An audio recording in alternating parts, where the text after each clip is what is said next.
నమస్కారం అండి. నా పేరు మల్లికార్జున అండి. మాది చిన్న తిరుపతి. అయితే నాకు ఒక 50 కోళ్ళ వరకు ఉండేయండి. నేను వాటిని అంతగా శ్రద్ధ చూపించేవాడిని కాదు. ఒడ్లు ఏముంటే అవి మేత పెట్టేవాడిని. అయితే ఈ జనవరి నెల స్టార్ట్ అయిన తర్వాత ఒక పుంజు చనిపోవడం జరిగిందండి, తెల్లగా పచ్చగా పారి. తర్వాత ఇంకొక 15-20 రోజుల తర్వాత కోడికి గురకలా వచ్చి మరో పుంజు చనిపోయింది. అయితే ఏం చేయాలో తెలియక నేను యాంటీబయాటిక్స్ అవి వాడేవాడిని అండి. వాటి వల్ల అంత ఉపయోగపడాల. ఇప్పుడు వచ్చేసేసి జనవరి ఫిబ్రవరి నెలలో ఏమైతే ఇబ్బందులు పడ్డాయో, కొంచెం ప్రాబ్లం సాల్వ్ అయింది అనుకుంటే మళ్ళీ మార్చి నెల మొన్న 29వ తారీఖున నా నెమలి పుంజు చనిపోయిందండి. అది తెల్లగా పచ్చగా పారింది, గురకొచ్చి. తర్వాత పిల్లలకు కూడా వస్తే పిల్లలు పచ్చి చనిపోయినాయండి. నేను నా కోళ్ళను చూపిస్తున్నాను అండి. ఇంకా భయం వేసి వాటిని ఒక గాబులో పెట్టి నిర్బంధించానండి. ఇవ్వండి నా కోళ్ళు,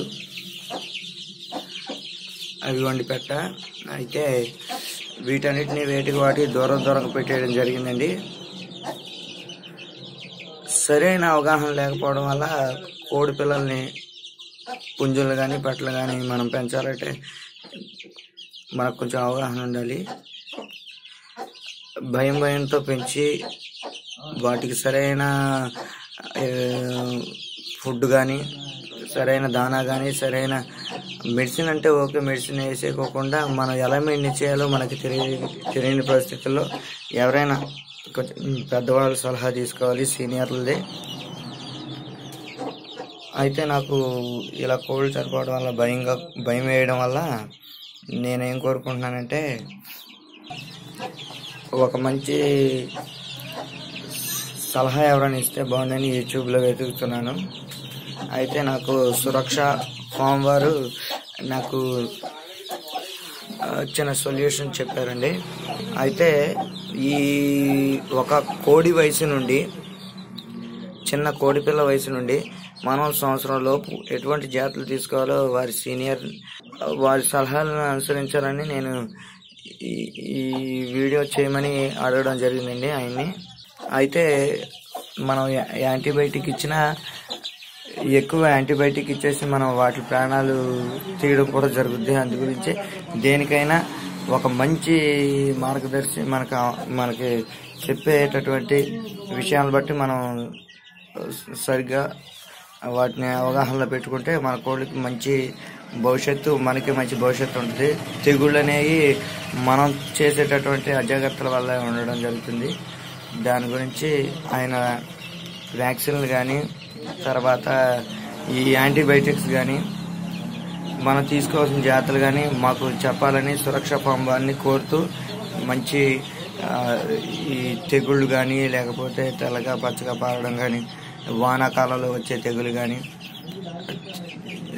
ఈ కోళ్ళు వ్యాధులు వచ్చిన తర్వాత, వ్యాధి వచ్చిన తర్వాత దాన్ని ఎలా కంట్రోల్ చేయాలో సురక్ష ఫామ్ వారిని నేను కోరుతున్నాను. ఇవిగోండి, ఇది ఒక పుంజు. వీటన్నిటిని కాపాడడానికి చాలా భయపడుతున్నాను. ఎవరో చెప్పినట్లుగా మనం ఫాములు పెట్టేసేసి పాడవకోకుండా ఒక మంచి ఇందులో చక్కగా అనుభవం తెలిసినటువంటి ఆయన సహకారంతో మనం ముందుకెళ్ళాలని కోరుకుంటున్నానండి.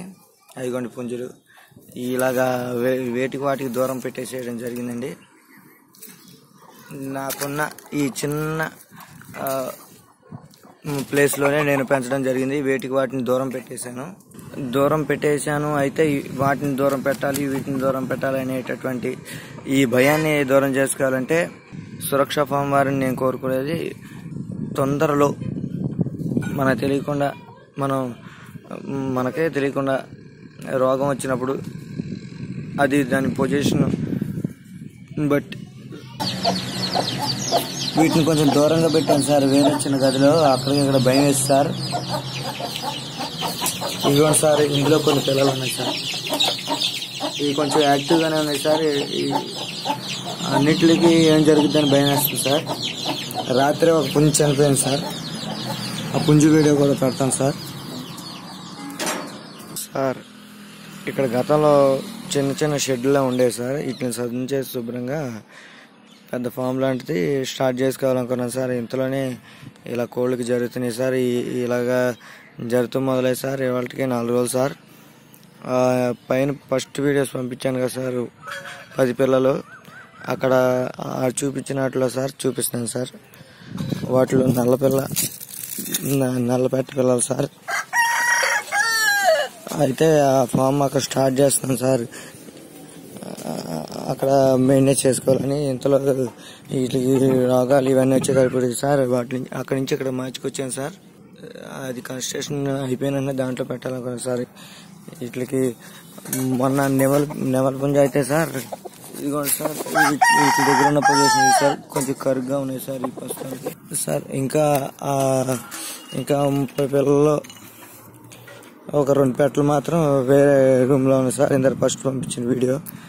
అయితే ముఖ్యంగా కోళ్ళు అలాగా తెల్లగా పాలిపోయినాయి సార్. మొఖాలు పాలిపోయి కోళ్ళు మేతలు తినలేదు సార్. అయితే అప్పుడు టెట్రాసెల్ ప్యాకెట్ పోసాను సార్. ఒక 2 రోజులు పోసాను సార్, అంతే సార్.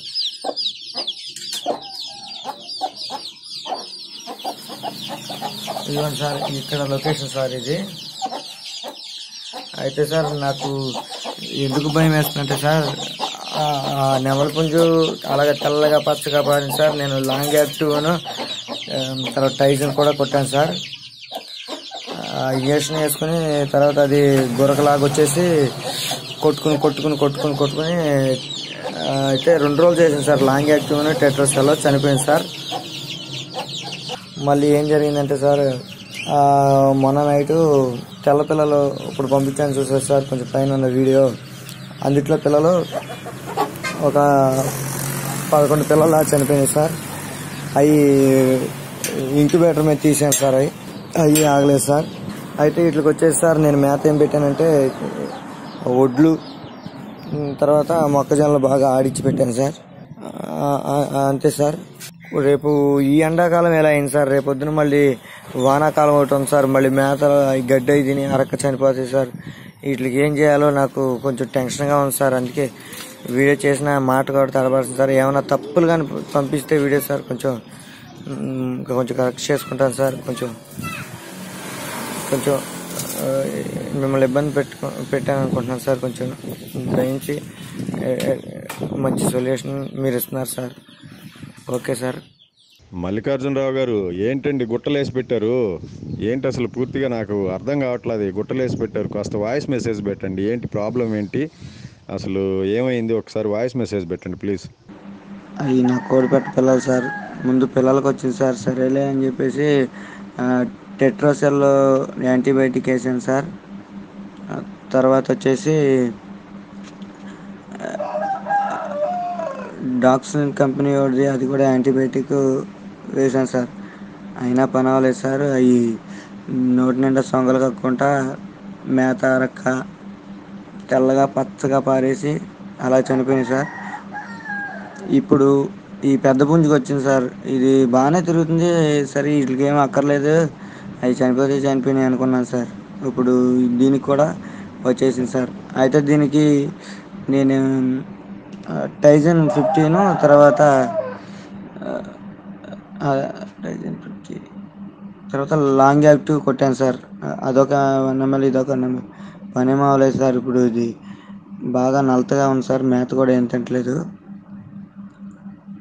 మీరు దయించి సొల్యూషన్ చెప్పాలని కోరుకుంటున్నాను సార్. బాబు, ఎన్ని కోళ్ళు ఉన్నాయమ్మా? ఇంకా ఎన్ని కోళ్ళు ఉన్నాయి మీ దగ్గర? సార్ నా దగ్గర ఇంకా 40 కోళ్ళ దాకా ఉన్నాయి సార్. అయితే వీటికి మేత కూడా నేను ఏం పెడుతున్నా అంటే సార్, ఒడ్లును మొక్కజొన్నలో నేను సొంతంగా ఆడి పెడుతున్నాను సార్. అవి కూడా అరుగుతలేదు సార్ మేత. వాటర్ వచ్చేసి నేను మామూలు బోర్ వాటరే పెడుతున్నాను సార్. బాగా ప్రాబ్లం అయింది సార్. ఈ మెడిసిన్ ఎలా వాడుకోవాలి సార్? అదేవిధంగా సార్ సంవత్సరం 10 కోళ్ళు 20 కోళ్ళు మొత్తం చనిపోతున్నాయి సార్. ఏమనుకోకుండా జస్ట్ మీ ఊరు ఎక్కడో చెప్తారా సార్? అంటే నేను చిన్నగా ఫామ్ కూడా స్టార్ట్ చేయాలనుకున్నాను సార్. ఒడిదుడుకులు ఎదుర్కొన్నాను. అయినా సార్ నాకు మీ దగ్గర నుంచి 10 బట్టలు తీసుకోవాలనుకున్నాను సార్. మాది వెస్ట్ గోదావరి జిల్లా. ఇప్పుడు మీరు కోడి పిల్లలు గుట్లుగా చనిపోయిన ఫోటోలు పెట్టారు, వీడియోలు పెట్టారు, కొన్ని కోళ్ళని గంపల్లో పెట్టారు. అది ఎలా ఉందంటే, ఇప్పుడు మీ కోడి పిల్లల్ని మీరు గంపల్లో ఆ విధంగా బంధించిన దానివల్ల, ఒకే దగ్గర బంధించి పెట్టిన దానివల్ల అసలు వాటికి ఇంకా జబ్బు ఇంకా పెరిగే అవకాశం ఉంది. సాధ్యమైనంత వరకు కొంచెం ఫ్రెష్ ఎయిర్లో తిరిగితే వాటికి జబ్బు తగ్గుతుంది. మీరు చాలా ఇబ్బంది పెడుతున్నారు మీ కోళ్ళని. ఇది కొంచెం జాగ్రత్త తీసుకోండి. ఇంకా మెడిసిన్ అంటారా, వాటికి ముందు అర్జెంటుగా అన్నిటికీ మీ పెద్ద కోళ్ళు మొత్తానికి ఇంటాసెఫ్ ఇంజెక్షన్లు ఇవ్వాల్సిన అవసరం ఎంతైనా ఉంది. అది మీరు ఖచ్చితంగా కనీసం మీరు ఒక 3 రోజులు కంటిన్యూగా వరుసగా రోజు పెద్ద కోళ్ళకి 1 ml per 1 bird వేయండి.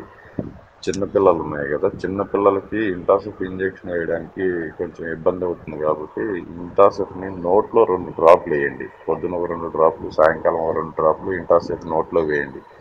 మీకు ఇమ్మీడియట్గా ప్రాబ్లం ఆయాసపడడం, ముడగ తెచ్చుకోవడం, రెక్కల కింద నుంచి జారేయడం ఇట్లాంటి ప్రాబ్లం కొద్దిగా తగ్గుతుంది.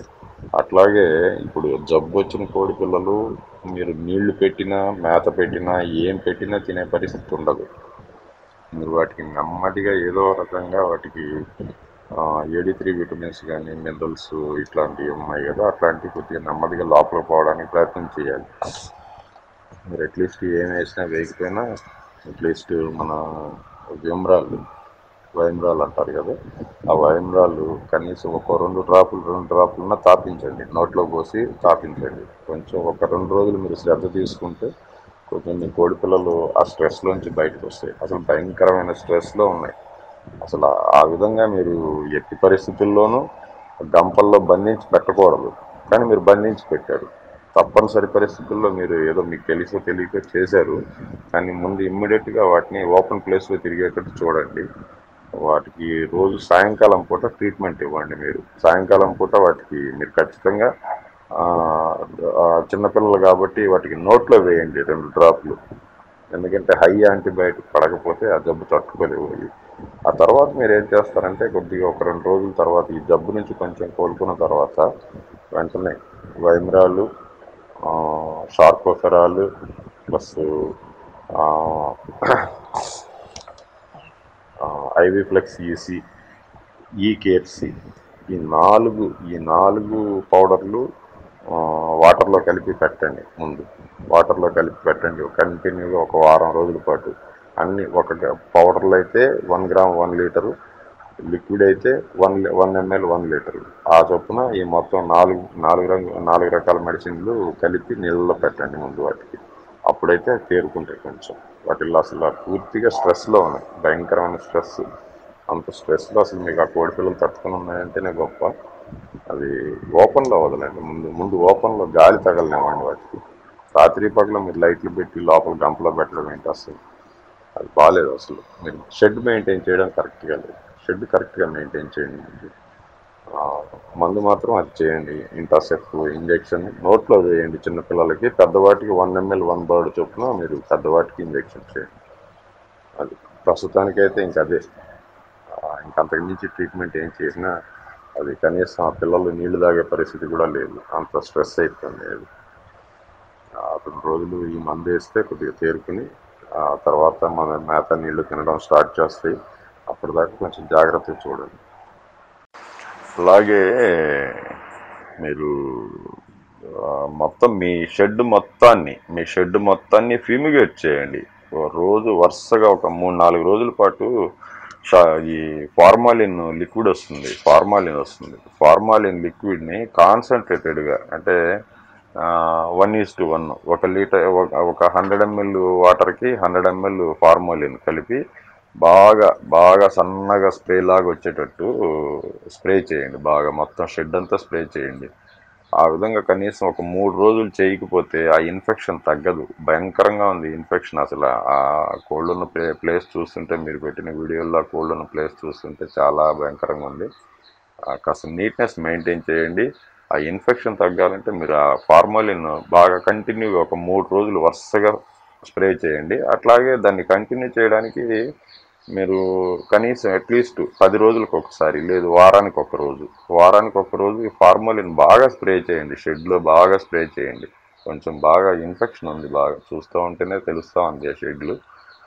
కాస్త మీరు బాగా ఆ ఫార్మాలిన్ బాగా స్ప్రే చేయండి దానికి. అప్పుడు మీకు కంట్రోల్ అవుతుంది, కొద్దిగా జబ్బులు తగ్గుతాయి ముందు.